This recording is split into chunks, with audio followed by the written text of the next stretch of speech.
All right, how is everybody? It's Bob here again, Biker News Canada, on Boxing Day. Happy Boxing Day. Hope everyone had a great Christmas. Just had to get the last puff of that joint before I put it out. So, yeah, anyway, I wanted to mention a couple things. I want to get into political shit. Why not? Nobody will like my politics. I'm not a hard right kind of person. Of course, I'm not a hard left either. I'm somewhere down the middle. But anyway, I want to talk about the housing crisis here in Canada and North America as I see it. And I'm a tradesman. I kind of depend on houses being built to make a living. And right now, it's there's less and less being built in our area. So I thought about it, and I'm going to share my thoughts with everybody. My thoughts are, if a contractor builds a big old house that he can sell for, $880,000 upwards to $1 million, and he can profit a couple $100,000 from that house, maybe $250,000. And when the interest rates were low, those houses were selling, no problem. They were banging them up all around my city, the West End, the northwest end of the city, the southwest end of the city, just all over. Anywhere they could stick a house, they stuck a great big stupid house.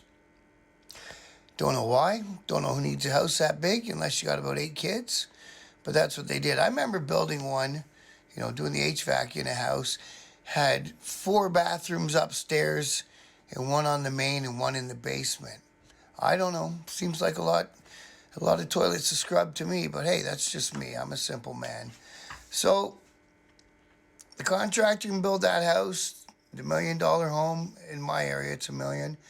You get down 2 hours down the highway into Toronto, that same house would go for $2 million.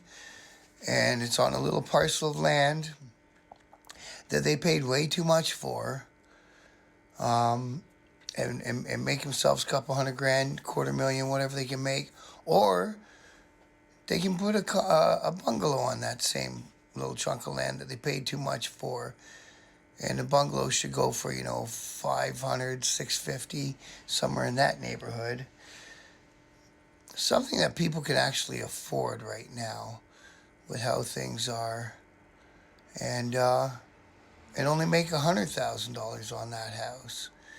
Now, the house gets built quicker, granted that, so they could do more, and they could build them faster, and in turn there'd be more turnover. But they still got to buy those little chunks of land to put the house on. And as far as I know, I don't think the cost of the building lots has gone down. So there's nothing in it for them, right? They're going to build the big house.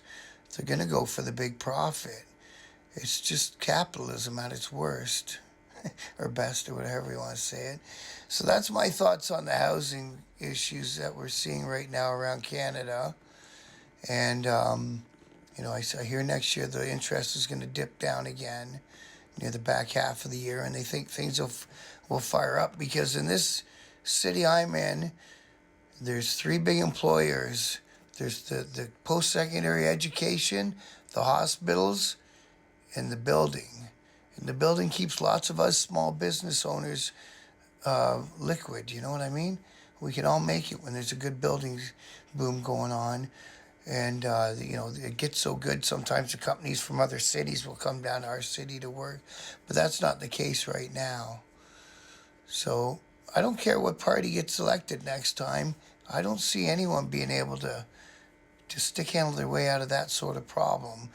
And you can't subsidize the builder for that much money coming out of the tax pool because, that money's just not going to be there forever. It'll deplete very quickly at those rates. So, anyone's got any ideas how to get around that?